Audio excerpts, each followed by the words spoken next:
NFL analyst Herm Edwards joins us this morning. So Herm, 22 ESPN NFL analysts and insiders were asked to vote on the 5 teams to make the playoffs in 2012 that did not make it last year and vice versa. But the first team our panel of experts has selected to make the playoffs, the Buffalo Bills. The Bills, obviously a hot start to 2011. They won 5 of their first 7 games, but then they just tanked it over the end of the season. Do you think that this team can turn it around, and can they maintain success? That's the whole key. Can they maintain? They start out 5-2, hit a bad stretch in November and December. Ryan Fitzpatrick obviously hit a bad stretch, but injuries too. They lost Fred Jackson. I thought this year in the offseason they did a great job of acquiring some free agents. You talk about Mario Williams, Mark Edwards on defense. That would allow them to get to the quarterback. They only got to the quarterback 23 times. This offense is a very productive offense. You're talking about Fitzpatrick. He is more like a point guard in basketball. He's a distributor of the football. He gets rid of the ball. Only sacked 23 times.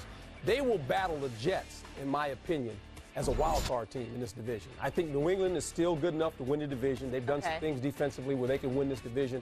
Buffalo Bills, with their schedule, they have a chance to maybe win 9 games and get into the playoffs. It's ironic. Their first game of the season is against the Jets in New York. So if it does come down to that, for the wild card spot, who do you think takes it, the Bills or the Jets? It's a coordinate. I think right now the Bills have an edge offensively in this sense.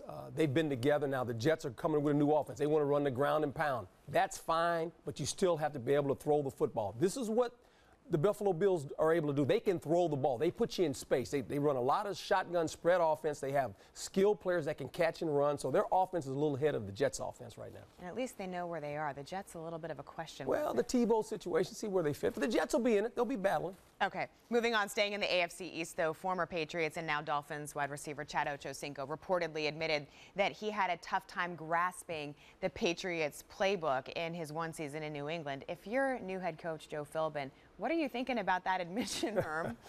Well, he told the truth. Well, okay, that's a start. Really, I think in this offense is really conducive to his mindset. In other words, he's going to play X in the West Coast offense. Not a lot of movement out of the X position. He's over there on the weak side, basically no motion, standing out there. He's going to run slants, digs. I mean, when you think about this offense, they weren't very good last year offensively. Yeah. They're probably going to start a young quarterback in Ryan Tannehill. They need a guy that can catch and run.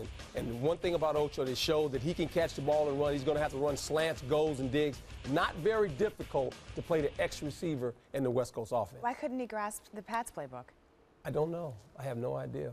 Because he's a veteran guy. A little bit different, though. When he was in Cincinnati, same thing. He was stationary, basically played one side, ran him in motion every once in a while, but he was very used to that offense in Cincinnati.